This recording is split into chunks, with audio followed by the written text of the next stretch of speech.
Hello, everybody. Welcome back to the last show of 2025. You are on the most wonderful and exciting show there is in iBug. We are at the iBug Android Insight Call, where we talk about everything Android. Whether it's on Alexa device, whether it's your cell phone, whether it's your smartphone, whether it's your tablet, or your Google device. Oh, even their Braille devices. Hey, we even get into some TV talk. But on this show, it's all about Android. So I want to say welcome again to the most wonderful show out there, and to our last show of the season. And Hershey, let's go ahead and let's introduce ourselves. Good evening. Hey, how's it going, everybody? This is Hershey from the Daytona Beach area in Florida, and I do welcome you to the very last show of the 2025, the year. Wow, yeah. It's been a wild ride. We got some treats for you tonight, so I'm going to pass it back to Ava, and she's going to let you know more about it down the road. Yeah, and I'm Ava Caruth. I'm out of Houston, Texas. I'm your other facilitator tonight. You know we can't forget our most famous person, our favorite person. Hi guys, I'm Yuri, so you can welcome. All right, y'all. So let's get a little bit of stuff out the way first. Y'all know what's coming up on Friday, which was, the 19th. It will be the iBug movie night. And they are doing It's a Wonderful Life, the 1947 or 8 version of it. I know it's the old version, but it's a good story. So if you haven't seen it, even if you had, come join us for the iBug movie night, because you'll have a lot of fun. You come in for the pre-show and have a lot of trivia and have the trivia afterwards. Now, let's do a little bit more of our information for them. Hershey, how do they sign up for our mailing list? Sure. So if you go to your email client and send an email out to iBug, I-B-U-G, Android, A-N-D-R-O-I-D, Insight, I-N-S-I-G-H-T, the plus sign, subscribe at groups.io. You will basically have Ava put you in a list, and anytime you have questions, you could just send a quick email to the list, and any one of us that are on the call as of today or in the future could help you answer that question or answer. So it's really a wonderful tool to connect with us. And of course, join when you go to ibugtoday.org. Go ahead and join the main mailing list, because come next year, it's going to be really vital if you really want to know what's going on with iBug. So go ahead and go to ibugtoday.org. And one real quick thing, I'm a little kind of biased, but I love YouTube, right? So if you do go to YouTube, in YouTube search bar, type in iBug Today, and you'll find that there are little tabs. And there's a tab called Playlist. You could go to the Playlist tab and actually find all the episodes. We have like 50 something odd episodes from all the years. So if you go down to that list, you'll find all these shows to come back to. If we ever said anything that intrigued you or you want to go learn about it, you'll find us there. Right. Well, yeah, I'm just giving everybody a little bit more time to get in, because I will make this same announcement again. But to celebrate the holiday season, iBug, along with the iBug Android Insight Call, is going to be giving away on this show tonight a $50 Amazon gift card. So we will be, as you come in, we will be giving you numbers. We will pull the number towards the end of the show. I won't say at the end, but more towards the end of the show. So, but you do have to be present on the call when you win. So, because we will need to get your email address so that we can pass it along. But this is one of the newest events that will be happening on our show.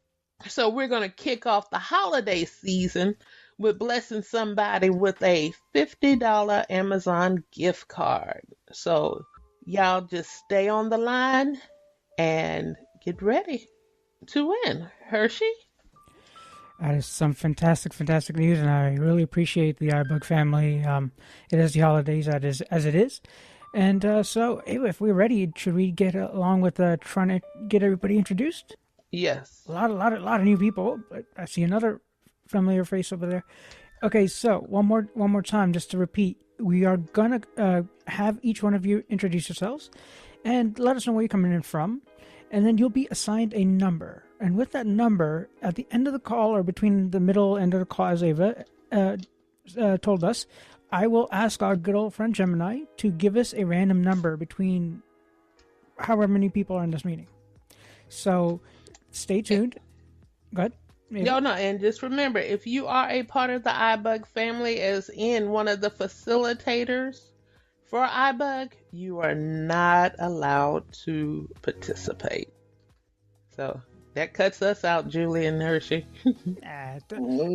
We have some cool people in this call, and again, it's going to be nice to give away. And you know what? There's also some stuff that we were thinking about next year, so lots to talk about.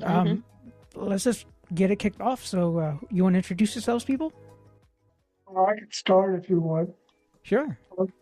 My name is Jim Temper from St. Louis, Missouri. All right, Jim. Well, welcome to the call. And so, Miss Julie, what number does Mr. Jim get? If you want to get that.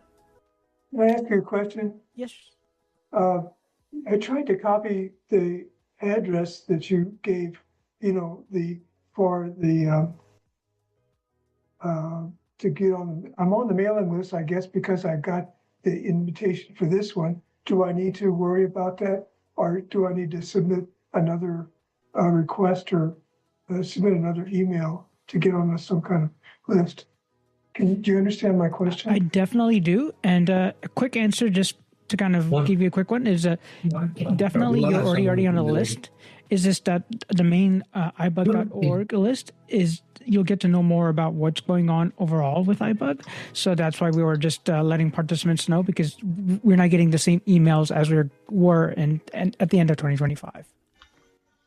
But you will, since you're iBug Android Insight subscriber, you're just fine, and you'll get all the little messages from Ava letting you know what's going on. So no big deal of worrying about if you're.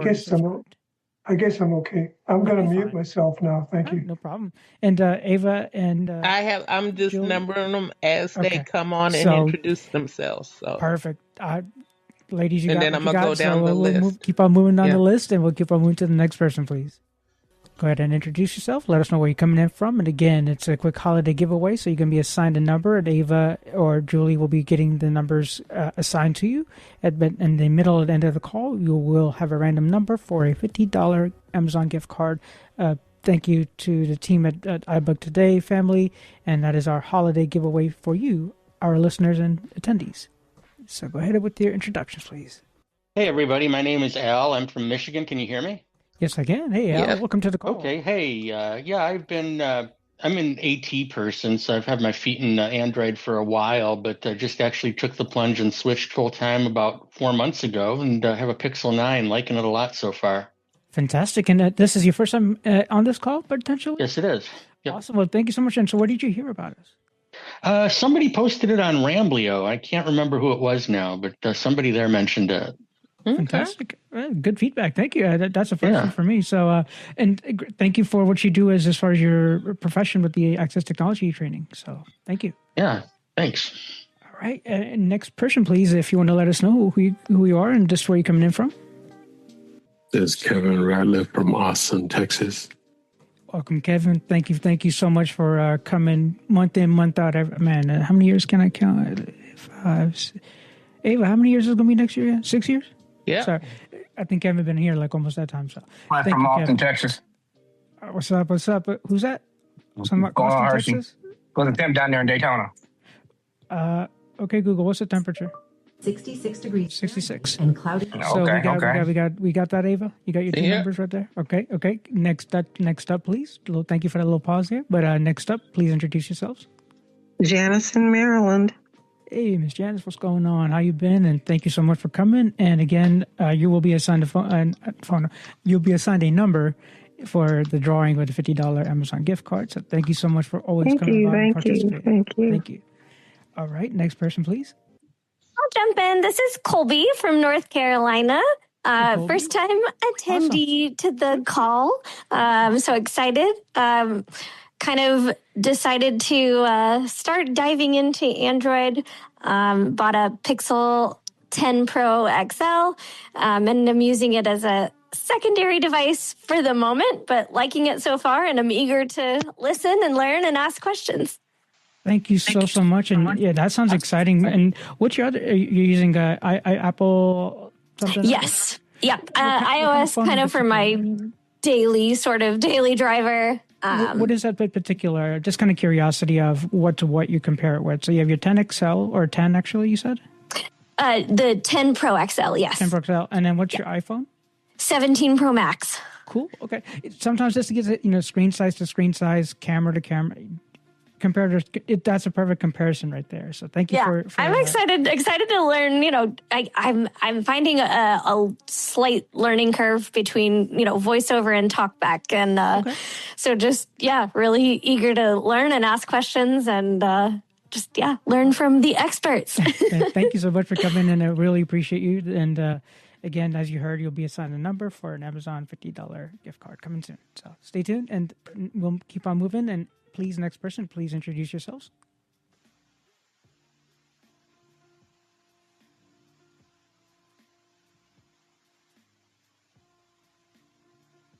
Ava, did we get them all? I don't hear nobody. I know we have some more. Yeah. Hello, this is Sandhya from Houston. Hey, Sandhya, how's it going, Sandhya? Hi, guys. Hello. Happy holidays. Sandhya. Wow. Hello. Look at this, man. This is the holiday. Sandhya just popped up. Look at this. This is awesome. I got questions for you guys. Ooh, So yeah. thank you. Good to be back. All right. Awesome. All right. So anybody else? Happy holidays, and thanks, y'all. Thank you. If no one else wants to introduce themselves, you can give me their numbers. Well, I see Cliff. I know we on have a there. John Nickdow. Yeah, we have people on the bottom there. If you do stick around, I guess you might just. Oh, Sandy, I ain't seen you in like 2 years at least. My goodness. But anyways, Ava, you should just pass that gift card over to me because Friday's my birthday, so you just got to give it to me, okay? Okay. Now, while my vice principal is on the phone, I'm gonna tell you like this. Yeah, okay, I got you. You just hold on for that, okay? Oh, you guys are funny. Okay, All going on right. mute. Thank you. I see we have a Dale Z. Oh, yes, this is Dale Zalesnik from Cleveland, Ohio. Hey, Dale, welcome back. Thank you so much. I've seen your name a couple times in the past few months, so welcome back. And Yes, I have been there. come again with the devices. This where people get sick to know each other's what we're using. Sure. I have S23 Plus. That's my daily driver, and I also have a couple of Echo Dots. Awesome. Okay. Well, that's why I like to ask because sometimes you have a lady question, a G person question. It's a mix of both. So thank you so much for coming back, and again, you'll be assigned that number, and to stay tuned. Thank you. Okay, thank you. All right, and anybody else wants to introduce themselves? This is John from BC, Canada. Hey, John, welcome back, man. How you been? Oh, good. Just my apologies for not unmuting right away. Fine. I had some technical issues for one of the other iBug groups.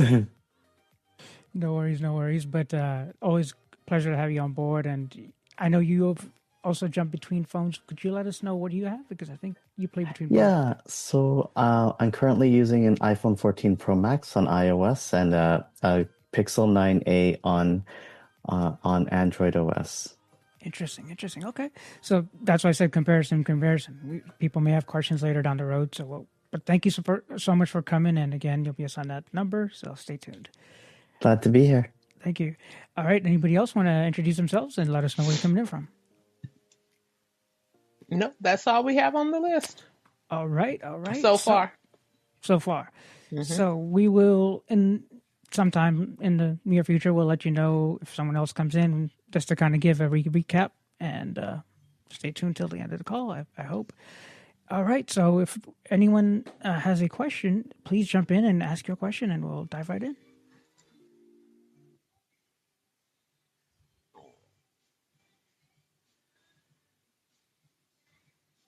This is John. Go ahead, John. So I'm kind of also multitasking with another Android group here in Canada, from the Canadian Council of the Blind, and their group was saying that TalkBack has had an update that supports split tap. Have you guys heard about this? All right, split tap on the new version of TalkBack in specific, right? Not Android, but in TalkBack. Yes. And if anybody wants to give it a whirl with, or if you know what we're talking Yeah, this is Al. I heard Al. that this is coming out, and I've been waiting for the update myself. It's got split tap, and it also has the feature of the two-finger double tap in edit boxes to do voice typing now. So that's going to be nice. But I don't have it yet. I think it was just released, and it's rolling out at least a couple days ago, apparently. Yes, indeed, Al. And if anybody else wants to kind of give any feedback to that, please do. I know we have some knowledge. There's no way to force that update, right? You just have to wait for it, I guess. Yes, more so, because the fact is, it's a general rollout, so it's kind of a flag. So imagine I'm in the southeast area, you might be in the west area, blah blah blah. So they don't want to just turn it all on for everyone, because it will flood the servers, so to speak. But it is TalkBack version 16.2 is what we're talking about specifically, and you pretty much put the bullet points already. So split tap, double tap with two fingers for editable fields, and it's so funny, if you even just ask Gemini what's in it and blah blah blah, it's going to give you the whole rundown.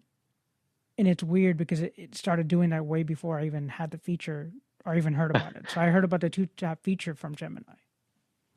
I don't have my Pixel on me, Kevin, because you run the beta like I do. Have you seen it?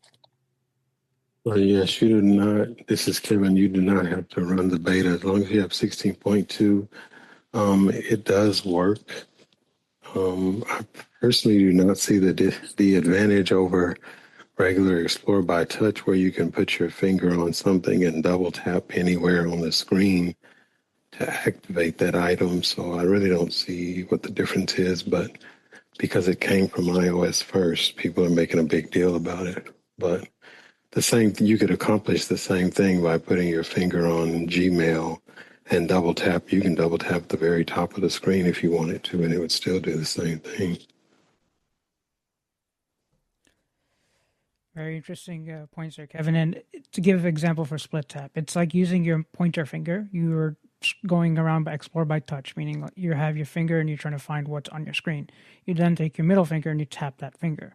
So it's basically like double tapping one finger on the screen if you're using iOS. In some instances, yeah, but the brain sometimes, I think, gets so trained on how you use said devices. If you're coming in from a Samsung or a Pixel or an iOS device, your brain gets so acclaimed to certain things, such as one big one I always see is everyone that is on iOS is always used to first and last, or top and bottom of the screen. And on Android, we don't usually think in that particular way specifically. There is first and last. You could add those customized gestures, but it's not like out of the box where a four-finger double tap on top of the screen and four-finger double tap or a single tap, on the bottom of an iOS device, you'll go to the top or the bottom of the screen. But we'll see how it kind of accelerates. But I really think that if we really give our feedback, it has come to this far where we have the two-finger double tap to now have dictation or split tap. And those are all our feedback from, hey, can we get this feature? This feature is better for us. So if we look at the evolution of TalkBack itself, a lot of interesting things. And later on, I'll explain what I've learned about how Samsung and Google's been doing with TalkBack. But anyway, if you have anyone have any more questions on that, I guess we can move on to the next topic. And this is Kevin. Go ahead, Kevin. They also, I don't know if you covered this, but they also added the, you can now have your formatting announced. And it's part of the reading menu, or what I call the quick menu. If you swipe to the left or right with 3 fingers, you can turn on the formatting. So especially when you're working in Google Docs and you want to know how something is formatted. And they added something else too, and they also redid the keyboard. So now they have a browse mode with the keyboard when you're on the internet. Yeah, so like auto form, semi form, auto, how we have on JAWS, or if you have NVDA, you have browse mode. So you basically have a external keyboard, and you're able to get into said forms automatically, so to speak. And like I said, some of these features are features that people have asked for long ever been, and we'll see how well it progresses. Stay tuned, because even with the release dates for Samsung, it's a different rollout cycle. So again, we'll talk about that a little later. But if if anyone else has more questions, please do ask. I have a comment more than a question. You guys have probably already talked about it, but Sure, Eloquence and is that's back. Al. Is that Al, right? Yeah. Okay. Yeah. Eloquence. I have it on my Pixel and I'm enjoying it. It is a subscription now, but it works well. Could you, for maybe I've been doing other things, so could you explain what do you mean eloquence subscription? Could you explain your experience? Yeah. So Code Factory re-released. They used to have it out for a 32-bit Android, the Eloquence synthesizer. Those of us who use JAWS, that's a synthesizer that JAWS uses out of the box, or you can get add-ons for NVDA. And the iPhone has it as well. And I grew up with it, so I'm used to it. I just kind of felt lost without it. And now it's available for Android. It's you can get a 7-day free trial of it, or it's like, I think it's $2.99 a month or $30 a year. I just paid for the annual. And that $30 experience, was that a lifetime buyout that you paid? No, it's an annual, I believe. So that's okay. Yeah. So it's just interesting. Okay. That's why I wanted to take your personal take on it as you ran into it. I've personally paid for, like, let's say, vocalizer voices, and that's $3.99 per voice. So we've heard Ava, we've heard Tom, Nathan, Susan, blah blah blah. All the little voices you get that are vocalizer voices, essentially. That is by Code Factory, essentially as well, but it's just interesting with the different subscription models. So for some of you that do like the snappy, quick, there is those 3 different layers: the Eloquence subscription, vocalizer voices, the Google synthesizer voices. I'm in a meeting, and other things along that line. So. Yeah, and Eloquence is a separate app. It's not part of the vocalizer package. It is a separate app. I have a question about that. Sure. The way Code Factory does their activations, especially, I've seen this with vocalizer before, and I'm figuring it's going to happen with Eloquence too. But if your subscription ever runs out, you're in trouble, because it basically says you have to register and then it stops talking, right? Is there any way to recover from that if that happens to you? Have you ever had that happen? Wow, thank you for saying that. This whole month is just, I'm like, we should bring this up because I think it's so vital. Yeah. One thing I've always said, and by the way, this is Hershey, and one thing I've always said is you could always email Google, right? So g.co/disability support. And it's a great way you could connect with Be My Eyes that way if you're using Be My Eyes, or you could email, text, or call, or I think chat and call. But it gives you those things, but it's g.co/disability support. And I say that that's important to at least voice our feedback on that, because I think we do need an automatic failover system, which is not there, because vocalizer voices on the Ava voice will crash on me sometimes. And I don't know what to do.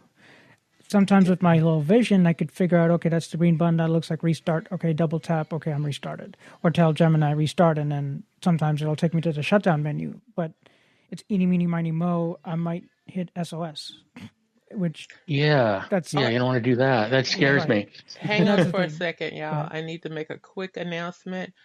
Okay, just so, because I know we have some new people on the line. Just know you do not have to raise your hand to ask a question. We just ask that you wait for a lull in the conversation, announce your name, and then wait until Hershey or myself recognize you to speak. But we do ask that you announce your name when you ask your question because this is being recorded. And these are recordings that you will be able to go back to and listen to as you need to. Okay. Thank you, Ava. And so, yes, Hal, if you have any more thoughts or questions on that, please.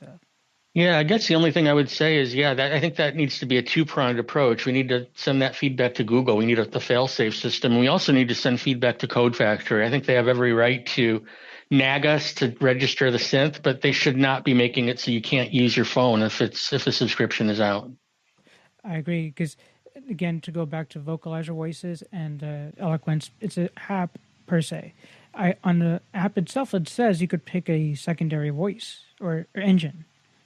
Yeah. It doesn't seem like it works. So, again, I've noticed this happen more often, and I'm using, let's say, Galaxy S22 Ultra running Android 16, 8.0 UI or UI 8. And so I've noticed similar things. And again, with more questions later down the road, I'll explain a couple of what I've learned about the software cycle and talkback cycles. But thank you, Al. Okay, thanks. All right. If anyone else has any more questions, please feel free. I heard Mr. Jim. I think you're raising your hand. But again, if you could answer, you could ask your question now if you have a thought.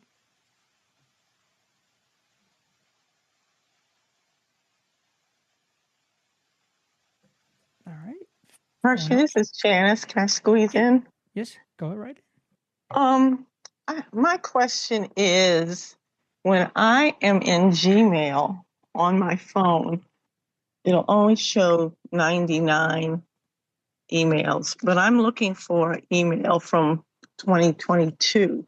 I know if I knew the words contained in the email, I could search on those words and probably pull it up, but I don't. Is there any way I can scroll back that far? Because I have like a lot of emails. So.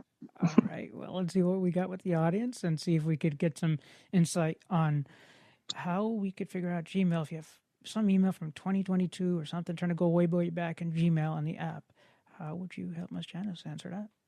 Any solutions? No, it doesn't really answer the question on the table right now, but the way when I need to save an email, I make a special folder, and you can create a folder on the spot, even just for one email, and save it that way. But how to go back that far, I don't understand. I'm sorry, I can't help it, but that's my approach. Thank you. No, thank you. I like your approach there, just to add another layer. So that would be a secondary layer that I do take your layer into consideration. I still use it because let's say I have a bunch of iBug emails. I can make a folder that says iBug today. Whenever I get an iBug thing, hey, pop it over there because that's if I'm looking through when did we get that one email from iBug or something, and I want to go back. I could go to that folder. I know. I usually star stuff that I know I want to save, but obviously I didn't know I wanted to save this at the time.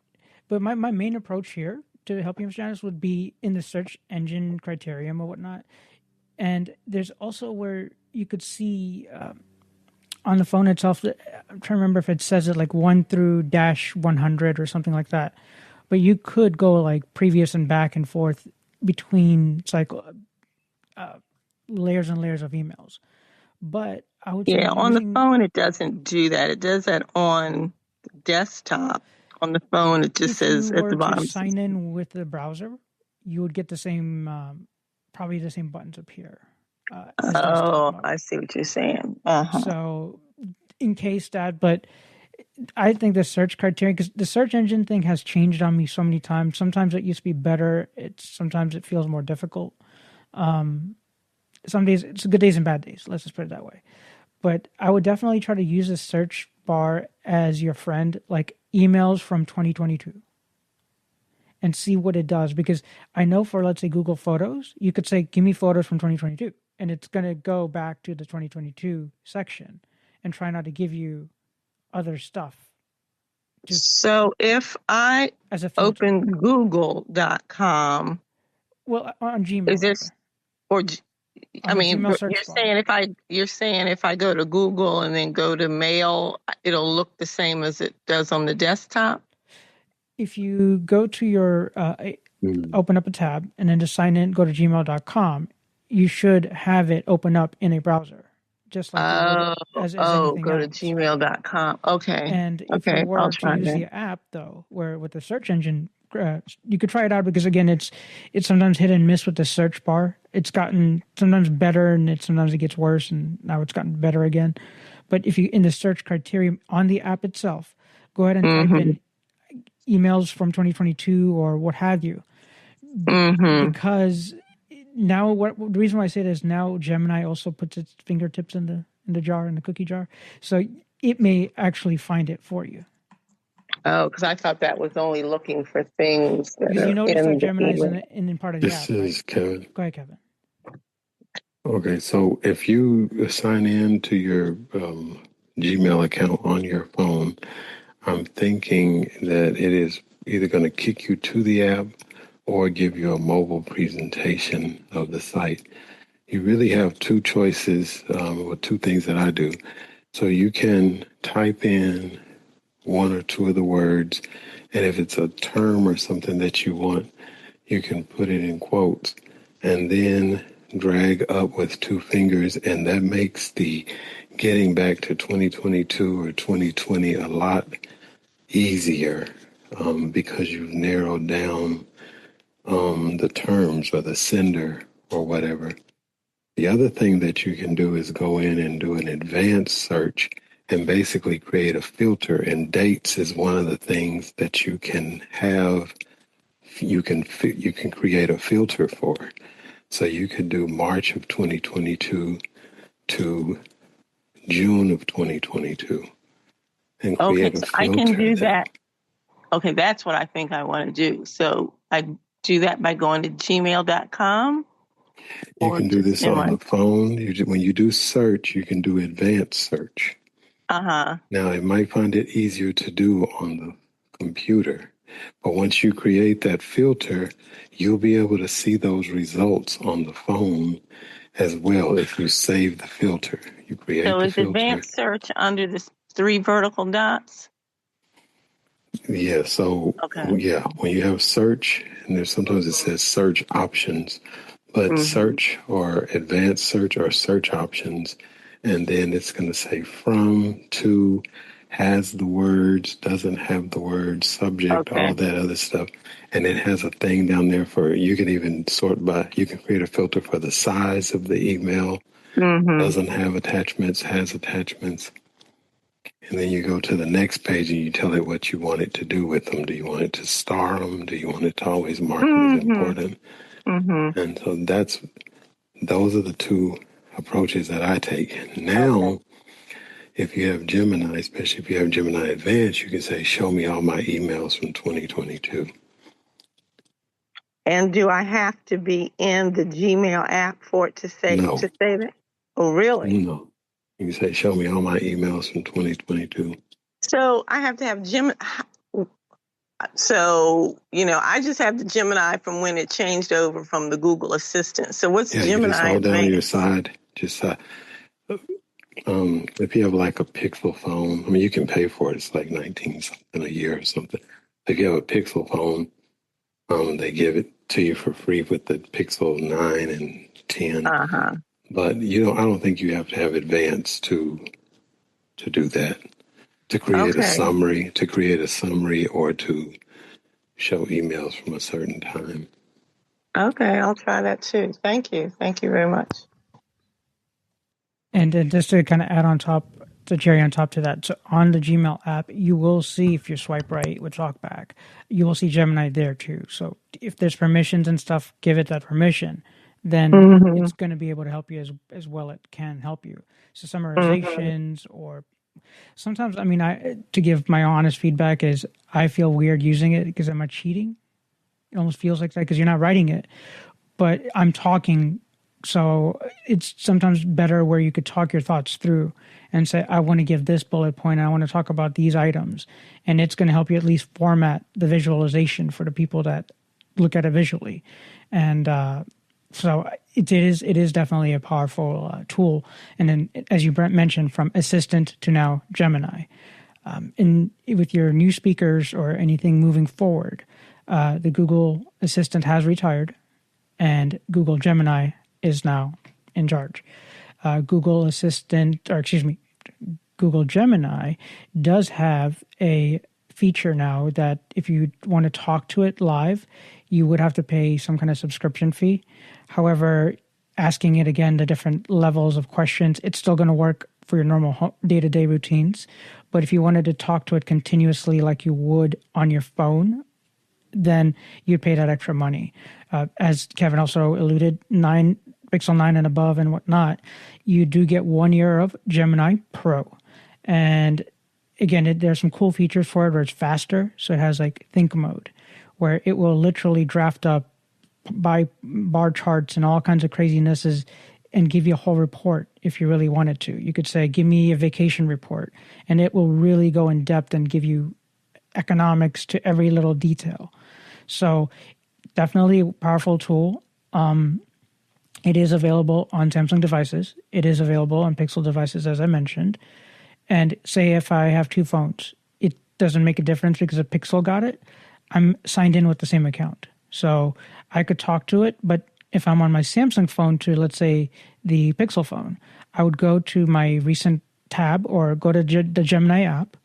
And in the recents on the top left, there's like a tab where you could look at all your old conversations you had with it, go back to that recent conversation, and just continue where you left off. So if you're working across devices, it's really powerful to say, okay, give me a description for such and such, and give me a title for this report, and blah, blah, blah.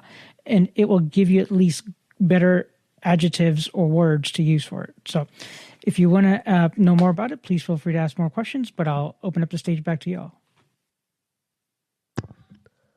Oh, this is Al. One thing about that continuous chat mode I found out is it doesn't work on some older speakers. I have some original Google Homes, and it only works, I think, as of the second gen speakers. So you're correct, Al, and that is for the Nest Audio, the Nest Hub, and the Google Max speaker. I think is part of that because I think the chip was, and anything above that basically. So yeah, as you mentioned, the old homes and stuff may not qualify because of the type of chip that they had in device. This is Sandhya. Go ahead, Sandhya. I have an Alexa question. Yeah. Shh. Uh-oh, gotta be careful. All right. The question is, I have, like I've said many times, I've got a lot of A-Lady devices and things that are connected to my Amazon A-Lady app. So I've got cameras, I've got just, basically cameras and speaker, different like Echoes or Echo shows. Okay, the question that I have is, and then like I've added things like light switches, like things to turn on your Christmas lights, just little things like that. So there's like various devices, okay? Now, I don't want to have to go through all these. Like if I want to drop in on a device or something, is there a way to arrange those things? And then, well, the first question is, can I get rid of those things? How do I get rid of some of those things? Because I'm obviously not using all of them. It's a real, pain in the neck to go through them. So the first question is, can I get rid of them? Secondary question is, if I can't, is there a way to arrange what is there to make it easier to get to? Amazon woman? No, sorry. I always do that because it's Ava question normally. Sorry, Sandhya. But if anybody else has any insight on this, this is Al. Hello. You can get rid of them definitely through the A-Lady app. I've done it. I can't remember exactly what the steps are. I think you have to go to like devices, and then under devices, you'll see them all. And there's a way to delete them. If somebody wants to be more specific, feel free to jump in. I can't remember. Yeah, this is Sonia. Yes, go ahead.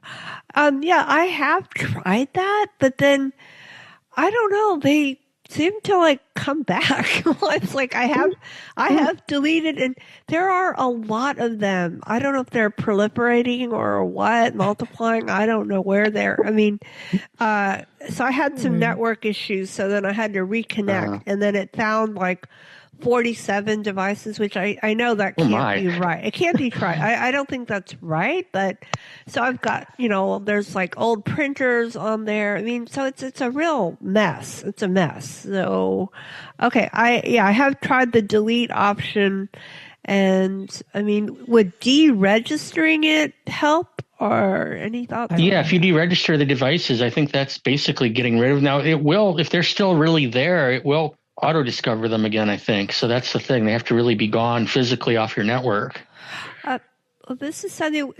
Would another idea be that would removing the app and adding it help start over, or would I have to add each thing again manually? I don't think removing the app, because those are in your account. It has nothing to do with the app, so they're in your account. Anybody else have ideas? I thought deleting them from the app should clear them if they're gone. Right. Yeah. This is Harshi. Go ahead, Kevin. Oh, this is Kevin. I think the best option would be to reset the entire app to where it kicks everything off. But now the way that they have it, it's so smart and so quick, it's probably going to add them all back. Unless you just went and turned everything off and only turned them on one by one. I think it's going to add them back pretty quick, because when I just got the new Echo Dot Max, I mean, it just locked right in with almost no effort. Now my air fryers and everything just came right on. Interesting. Yes, this is Ava. Yes, Sandia. If the device is turned on, even though you removed it, yeah, you would, even if you deregister it, if it's turned on, it will look around, and if it sees there's a device, it will prompt you that you have a device that you can register. Okay. But you're saying it's a skill, not a device? Is that what you're saying, Sandia, or it's a device? No, these are all devices. They're there. Yeah, they're there. The problem is, just got, echoes and studio, different speakers in different rooms, and so they're all there, and it's just a pain to go through. I've set up different things throughout the house. So thanks, and yeah, I mean, there's a couple different things in my mind. I don't know if this is the same work process. Pretend you're making a new home. Like, I'm thinking the way we do it in Google Home. So if it's something similar, I would say try to group whatever is working, like the speakers and things that are brand new, and try to group those into a group. And then you'll kind of at least know what's left. And then one by one, you can know how to kind of pull it off the network, pull it off the app. That way, if you at least group what's working, you could control those in its entirety and not worry about the superfluous other stuff that may or may not work. Okay. Thank you. I don't want to monopolize. Thank you so much. No, you're fine. You're fine. Thank you. Okay. Miss Ava, we had a couple people I heard in there. You wanna say what was going on in the show again? Yes. Okay.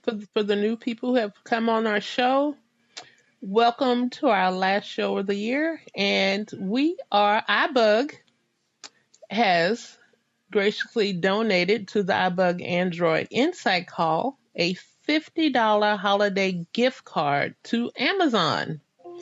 So we will be drawing for that card tonight. So as you come in, you will be assigned a number, and towards the end of the call, after our 8 o'clock hour, somewhere around 8:15, I would say, we will draw for the gift card. But you do have to be on the call and present, because we will need to get information from you.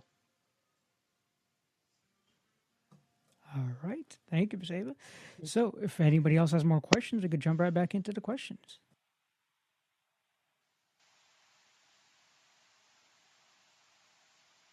Any of those new callers? I guess I have a question. This is Al. Notifications. I still haven't quite gotten, like, I come from iPhone, and one thing I would love, and I don't think you can do it, is I'd like to see, I don't care which app sent a notification. I just want to see chronologically what came first. And I don't see a good way to do that on the Pixel. Okay. And Pixel 9. 9. Okay. Anybody could help out and figure out how can we get notifications to come out a little bit better with a Pixel 9? Any ideas? Any insight? I think it has its own way of prioritizing them, and I don't really want it to do that. I just want to know what happened first, or what happened most recently down the line. Understood, rather. Yeah, this is Hershey. I would try to look at the settings. I haven't been under the settings under the hood in a while. I guess, like I said, you get familiarized with the way things work. I normally see it as breakdown as different apps. So if Gmail has a bunch of emails, then it's going to list all the emails under that list, or if it's 2 Gmail accounts. Yeah. So I've noticed, I've kind of worked around in grouping that way, but I think there is potentially some settings you could tweak where it gives you certain things and not other things. If that the closest I got was the notification history, but that's got a bunch of other junk that comes up in there that you don't want to see. So, but yeah, if anybody has any other, go under the settings and go under notifications under settings. So you would swipe down twice, and then on the bottom right, I'm giving just visuals for people, but it's typically on the bottom right is where you'll find power off and settings on a Pixel device. And if you double tap on that, you could kind of go through that list of settings, and there is a notification settings. It might be the same. Apologize if it is, but things get moved around, so I haven't had a chance to keep up with every single corner of Android. But we are on Android 16 right now as far as the most latest version. Android 17 is going to beta pretty soon.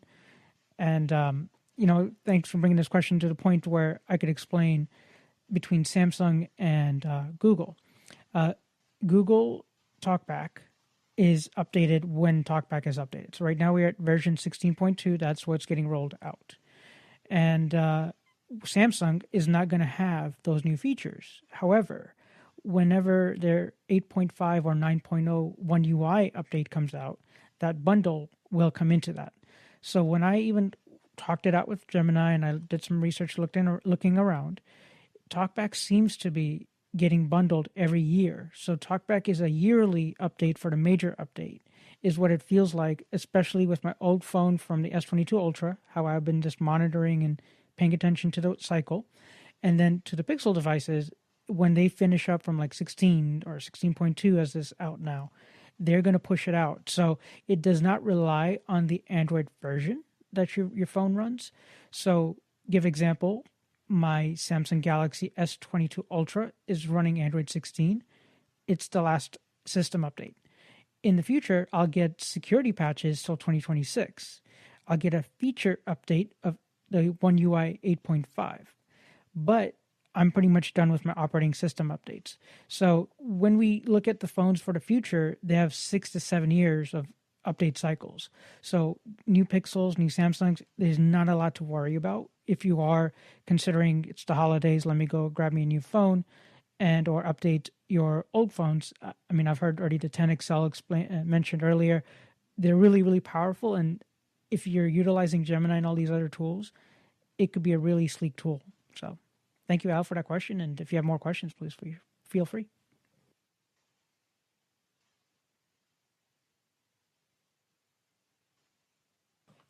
Any other thoughts, questions?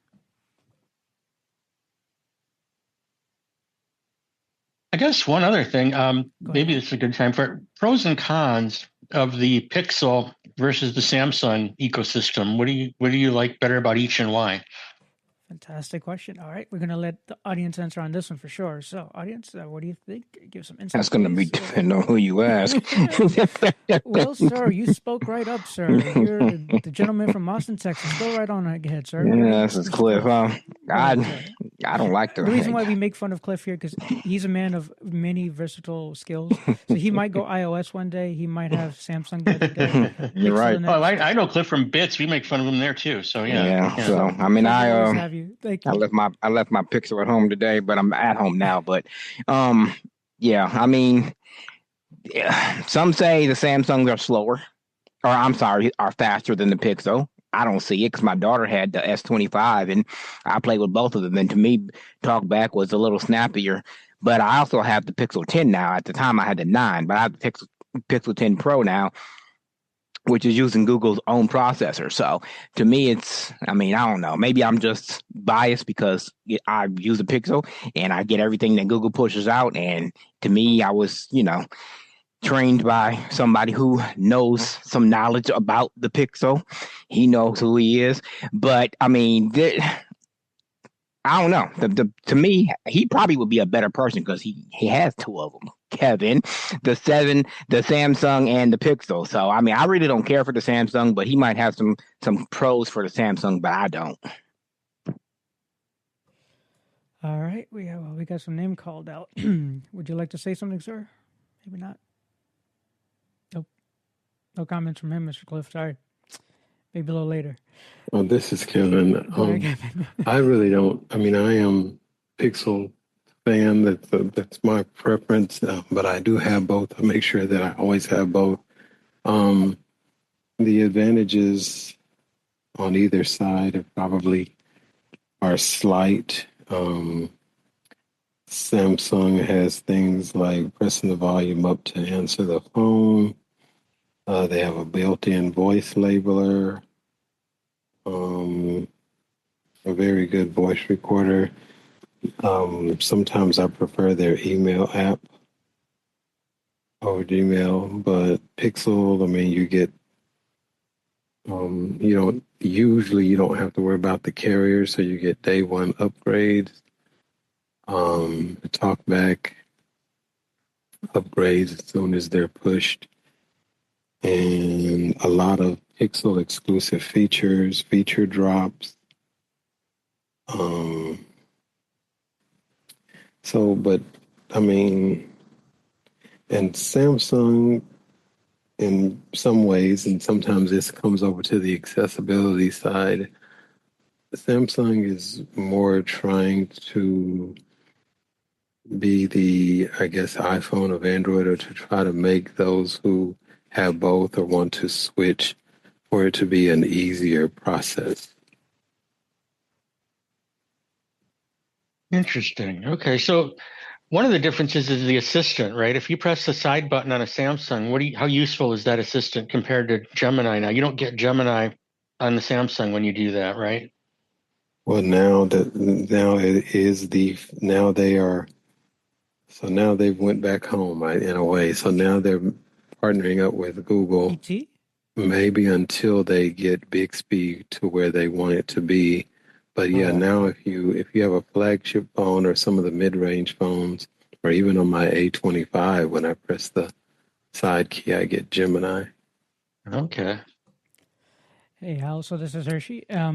There are apps within apps. I'm trying to think of the exact name of. There's kind of a store where you could download variation of tools that can customize your Samsung device. So notifications, this, that, you could really get down and nitty gritty to it. And so you could reassign your side key. So essentially, if you want to use Bixby, you pick Bixby. If you want to pick Assistant, you pick Assistant. And it's already just getting that app, essentially. Oh, interesting. I'm blanking on the name of the app right now. I'm just blanking. Apologize. But within that, you could make pretty much the side key either or. And then Bixby could still be a icon on your screen, and then push a button and you get the other thing. So you might have versatility there. Same thing. So let's kind of rewind back to my answer overall to Pixel versus Google, or Google Pixel versus Samsung phones. Most Samsung phones I would say are great low vision phones compared to a Pixel phone. Pixel is catching on. Don't get me wrong. Fonts are getting to become nice and large and help the low vision side of things. And the color inversion, for example, is still not polished on the Google side, Pixel side, where on the Samsung side, I could hit a gesture and have color inversion at a snap of a finger almost, kind of just click on off. So it depends on the user style. Now, many people that have low vision might use folds. They might use flip and fold are just as accessible to a screen reader user, though. So if some people may just like the different type of style of the phone, that the look of it. And then the Pixel side also now does offer about 3 foldables: the Pixel Fold Original, the 9 Fold, and then the 10 Fold. So it just depends on your style of usage, but TalkBack works just fine on any of those devices. When it comes to feature drops, which are special to Google, they're little special features, as they call it, where you're texting somebody. Hey, Al, how you been? Send. When I say send, it's going to just bloop, and I hear that little sound of it, and I know I just sent you that message. So I already get the ear con noise that lets me know I sent it to you.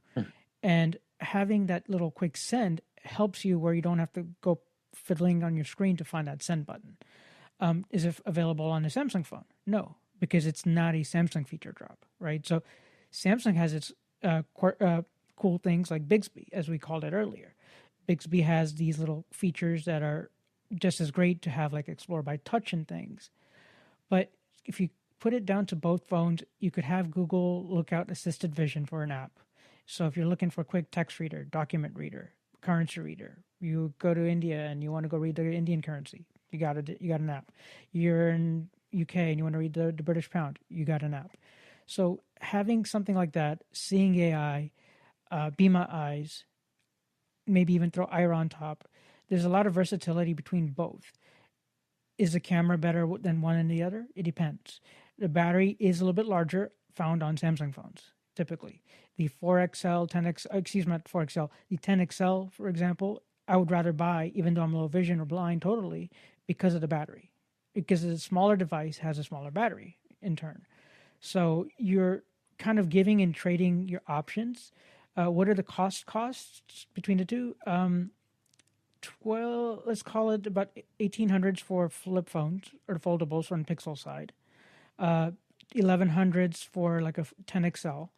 1099 basically $999 for anything under that, and then $799, so $800 for a Pixel 10 Pro, I want to say, and then the Pixel 10 regular might be $5 or $699, whereas the A moniker, which is maybe affordable or whatever moniker, those range around about less than $500. So if you're trying to get into a phone quickly, those are cheaper. If you're on the Samsung side and you want to get into a flagship, which is the S moniker, the A moniker is there again, affordable. If you're going into the affordable moniker, please try to stay within the 5 and above, so A5X, so A55, A56 moving forward, because the processors and all the different tools is going to work well and not bogged down TalkBack. If you just get an A13, A19, A20, A19, whatever the newest A1X number is, you may have some apps or some features taken away from you. You're under Samsung's rule there because it's not the same TalkBack, and it may not have the juice to run every single thing.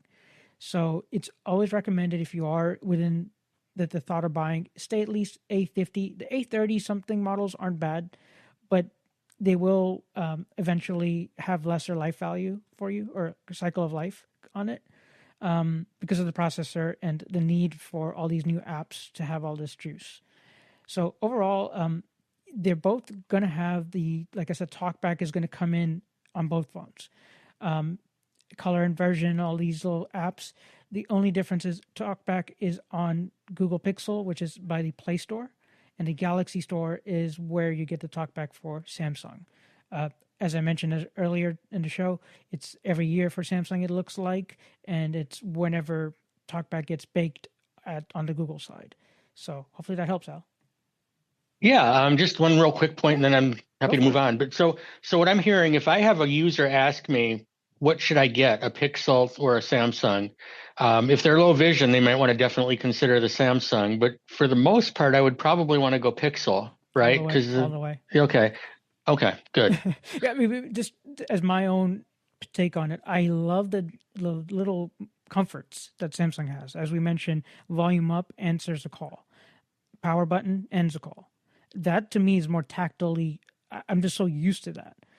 And Samsung had those quirky features. Are they going to pop up on the Google side? They might. g.co/disability support. If we have feedback, right? Feedback. Yeah. You never know what features we could get. So I see the double tap feature, like the magic touch feature, as we call on iOS, is available to play pause music, answer end calls. Now dictation. So dictation wasn't there. Now it's there. Split tap. Maybe you're a split tap user on iOS side. Now it's here. So it's how and where does it make it easier for one to use it. Android, Google Pixels are going to have the talkback version right away. On the other end, it's going to be delayed by 6 to 1 month or 6 to a year. So, great, thank you. No problem. Thank you. All right. Any more thoughts or questions? And it could be real simple questions, y'all. I mean, I know we get all nerdy out here, but pull me back sometimes, you know. I have one more question, Janice. Janice. So I have an old email that I sent a year ago, and not email, text message I sent a year ago. It's really long. And I've tried to copy it, forward, share it, but when I, enter it in the text field, it cuts it off. So has the character limit been changed? How come the whole thing won't show up in the text field when I want to send it? Okay. Before I throw it out to the audience, if I may ask, what kind of devices and what app are we talking about exactly? So I'm using the Google text messaging app. Google Messages. Yep. Okay. Copy. Google Message. I think that's the one. With the icon has the horizontal dots. Okay. And I have a Samsung Galaxy Z Fold 5. Perfect. Okay. And I had the 4 when I sent the message originally, but and you saw it perfectly there. But yeah, I had to hit the view all, and it would expand so you could see it all. Right. But now when I try to forward it, the whole thing won't forward. Do you see view all still on the newer? No, because it stops because it doesn't show it all. Okay. So for example, say if the original message was A through Z, but you had to hit view all to see, M through Z. Now it's just showing like A through F, and there's no view all. Got it. So I just wanted to clarify this. If I'll throw it again, if the audience want to get some insight on this, how can we figure this text message out if we have a long, pertaining text? And I remember you could go like see more or something and expand it out. But anybody have any insight on this?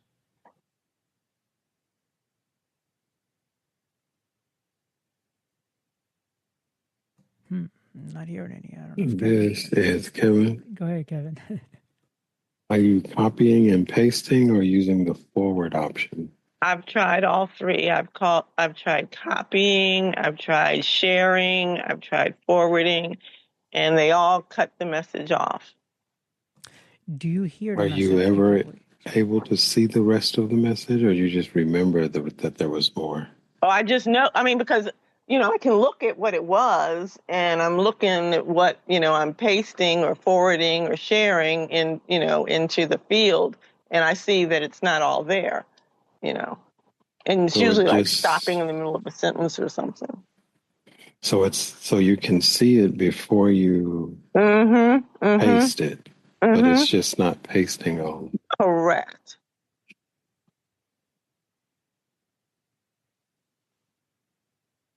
This is Al. I don't know if this would work, but what if you tried the talkback action, copy last spoken utterance. I wonder if that would get it all. That's my favorite one, Al. You just said it. You nailed it.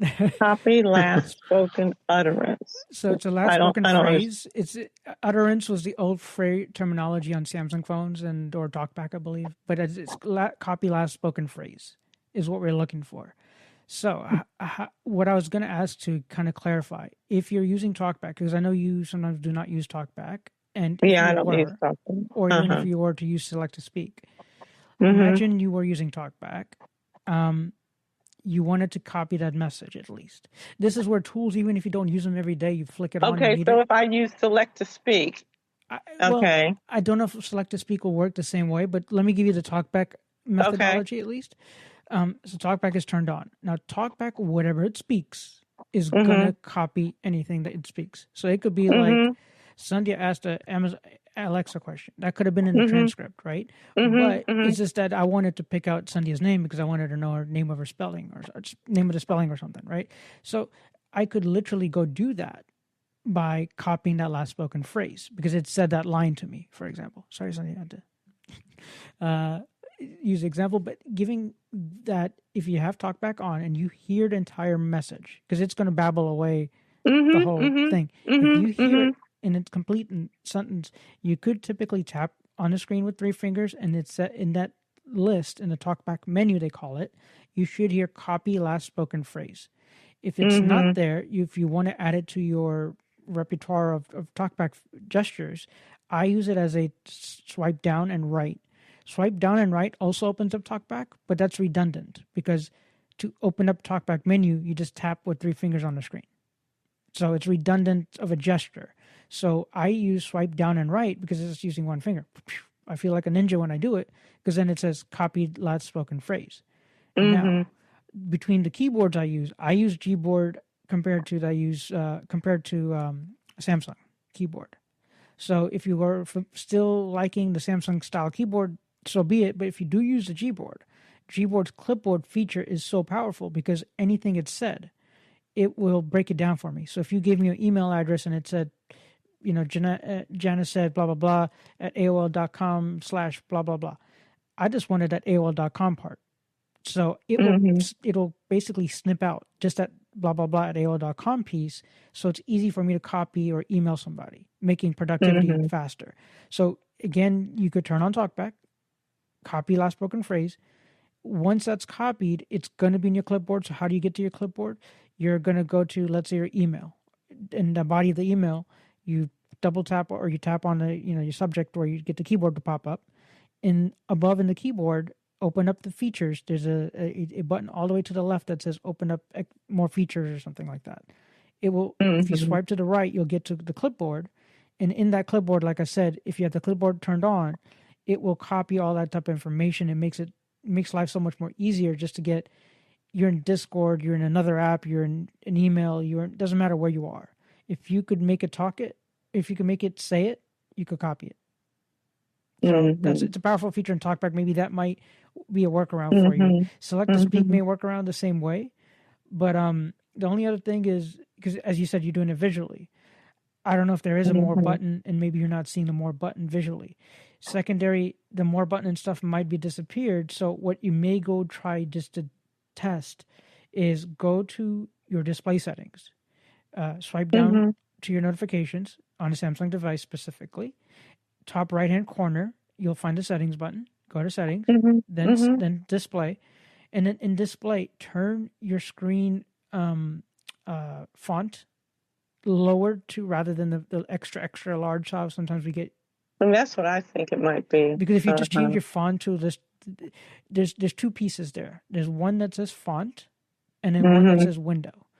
I usually keep my window at 50% because I don't like it cascading and squishing and messing up TalkBack or something else for not reading that thing to me properly. So I usually set it to 50% on the Zoom window, and then on the text, I'll go ahead and set that to 200 or whatever the maximum for font is for anyone that's low vision. So what does that do for me? While I'm using TalkBack, it gives me spatial places to touch on the screen and know where exactly how to move with it. And then if I don't want it to talk, 2 fingers, touch it on the screen, it'll hush. So, I mean, if you're trying to give it a whirl and, maybe give it a chance. I know talkback's a bit rough sometimes if you're not used to speech, but you never know. I mean, it might be helpful tool. Okay, I'll give that a try. All right, Miss Janice. Let us Thank know. you. I mean, if anything. And Miss Ava,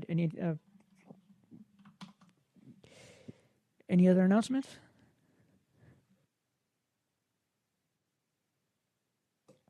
All right, Miss Amazon ladies, dealing with the Amazon forest out there. Sorry, people. Just kidding.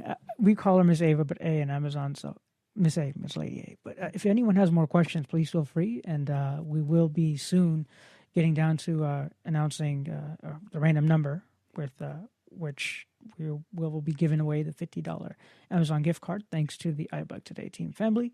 And, it is a holiday season after all, so thank you. All right, so more questions? Thoughts? Please feel free to unmute and go ahead and ask.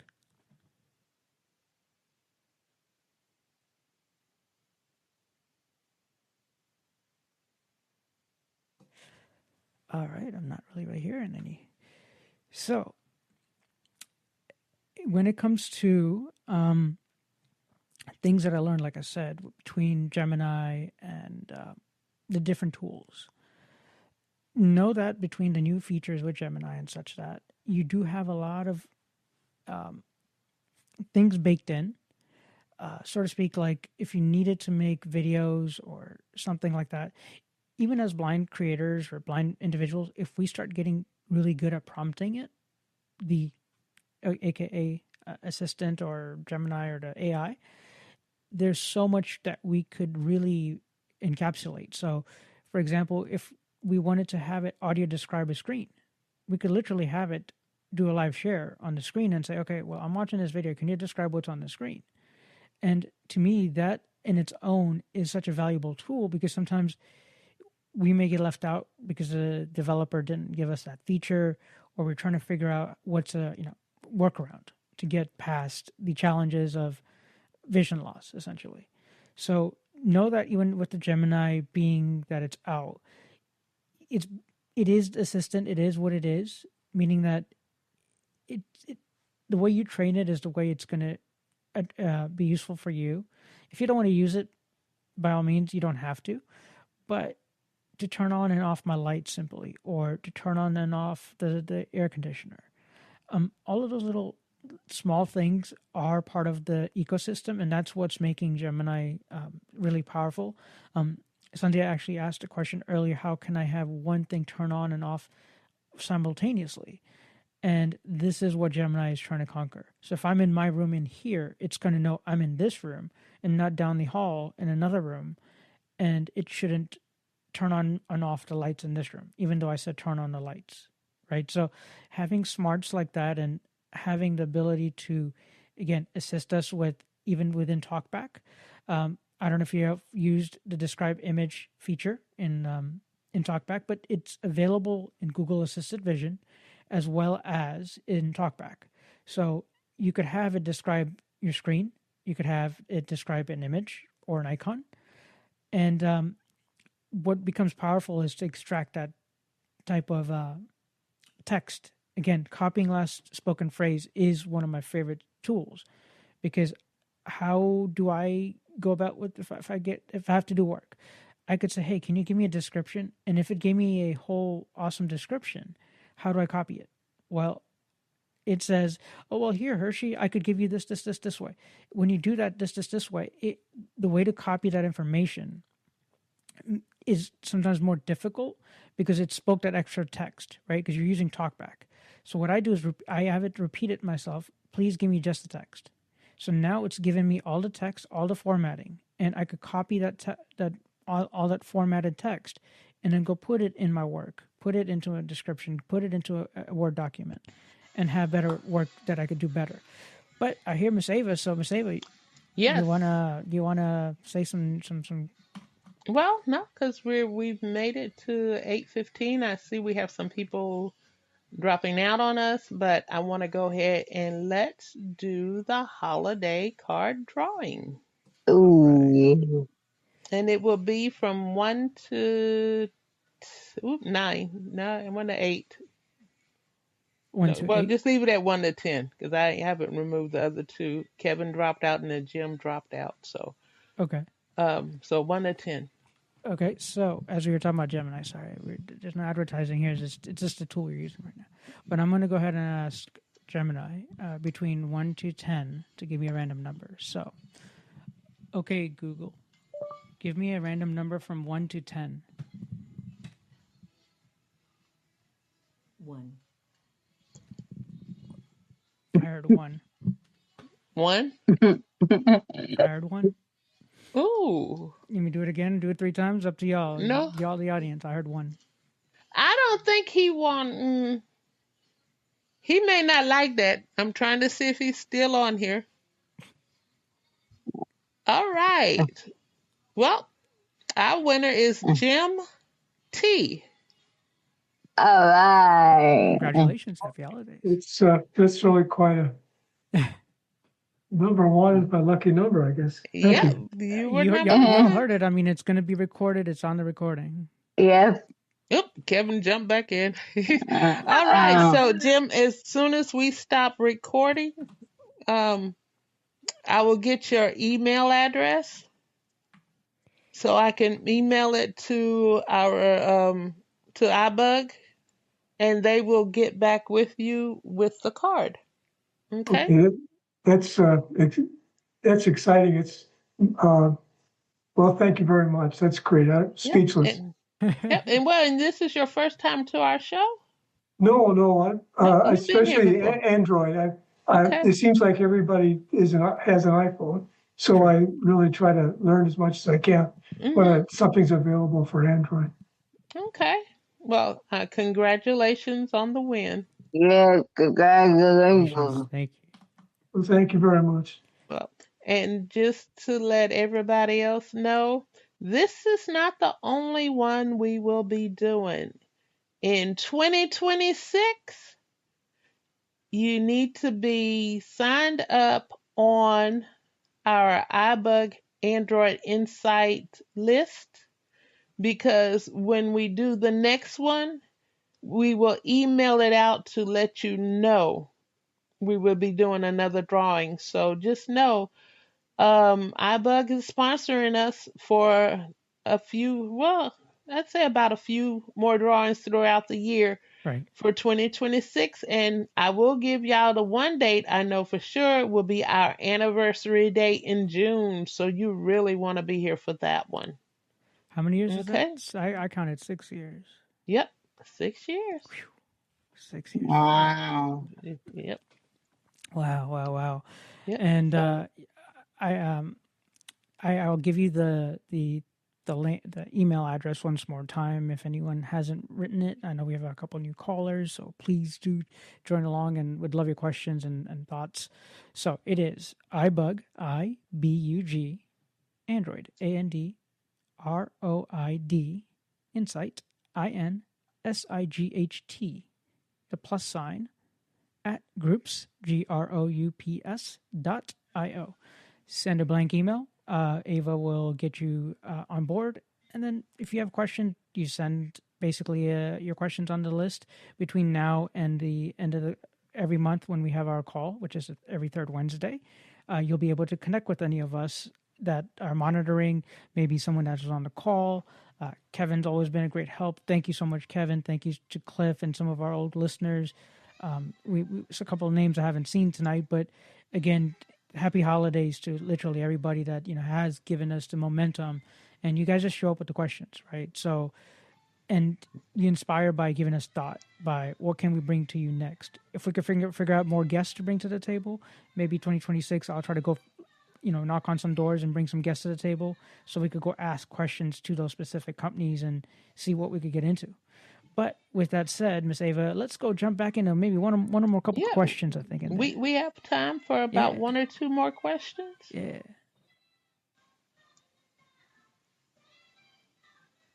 Man, I want to pick on a guest, but I don't want to. But they're a first timer, but can I? Nah. No. Well,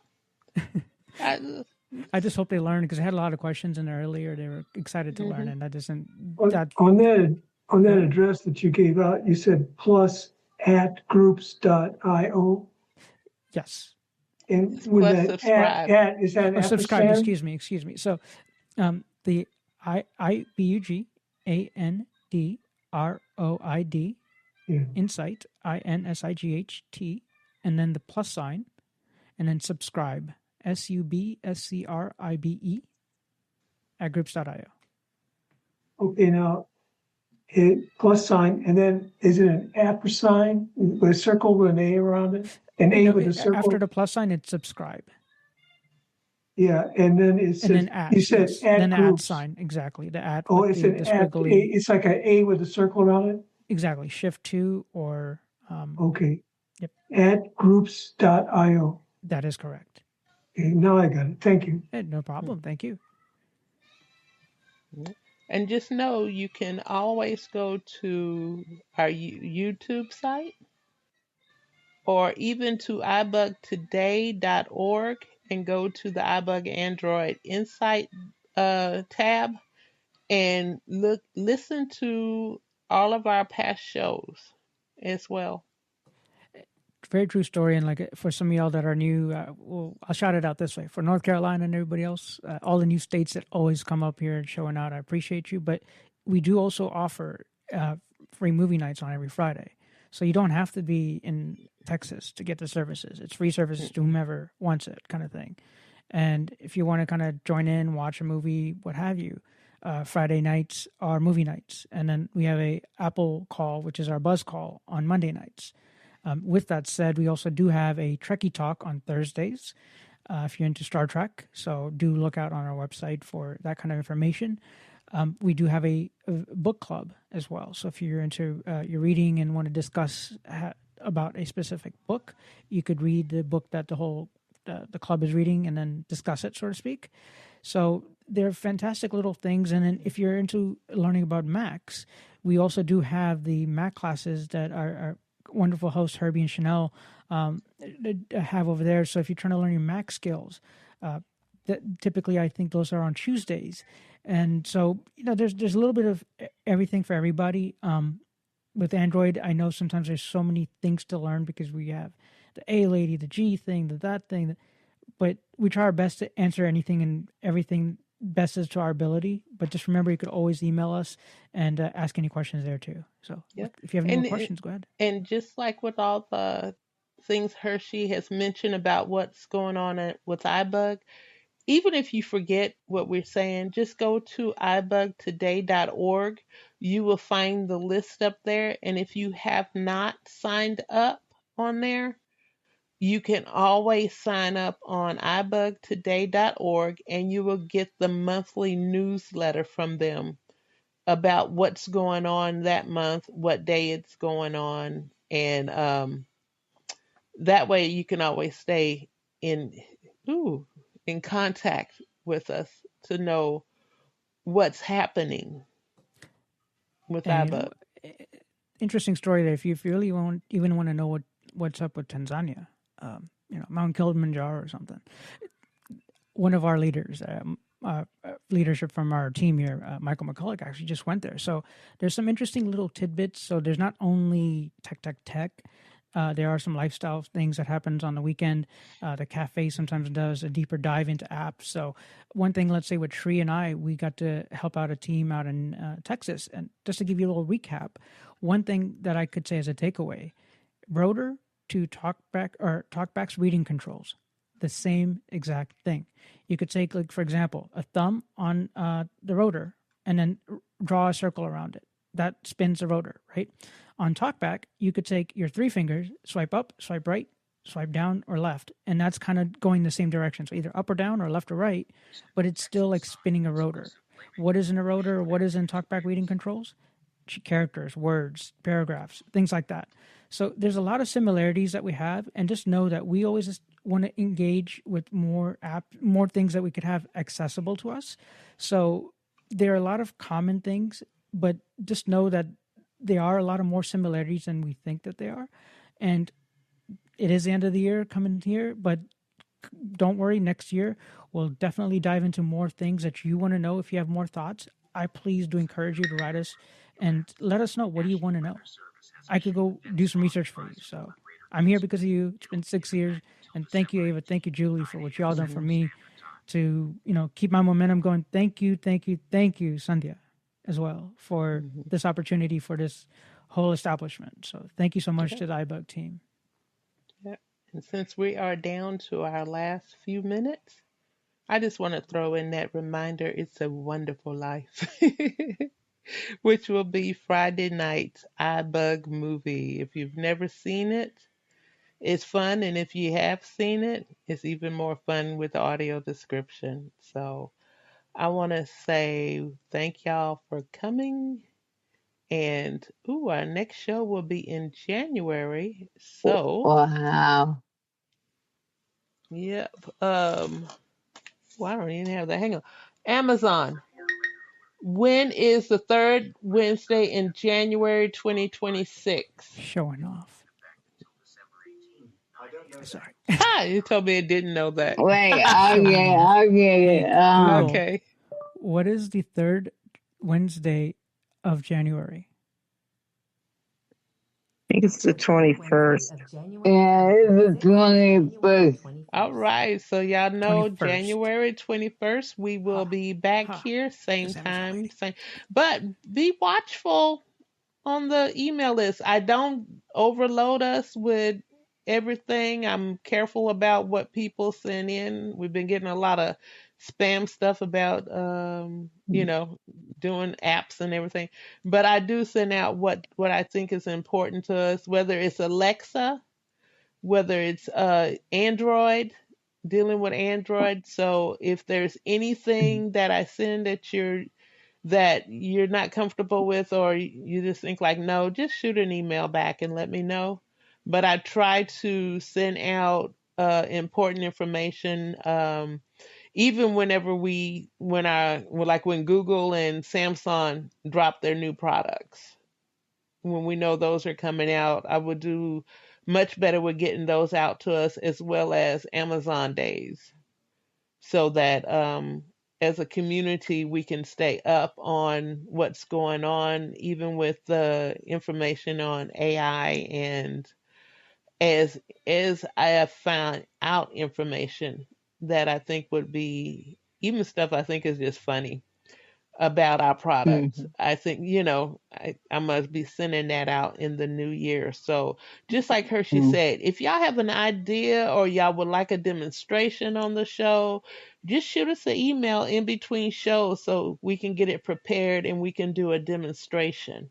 Or if you found something that you find interesting and you would like to demonstrate it on the show, please email us before the show so that we can make sure everything is ready for that show and we can work it in, because we're here to help each other as a group. Okay? All right. So, y'all, I want to wish y'all a Merry Christmas. Y'all, Happy Kwanzaa. However you celebrate the holiday, just know it is a beautiful season. And I wish y'all a happy new year. And I'm waiting to welcome everybody back for 2026. And I'll say the same thing. Merry Christmas, Happy Holiday, Happy Hanukkah, whatever you celebrate. Happy New Year. Yes, indeed. Yes, indeed. Just stay safe, be blessed, and everyone, great health and prosperity to you in the new year. Cheers. All right, and with that, we will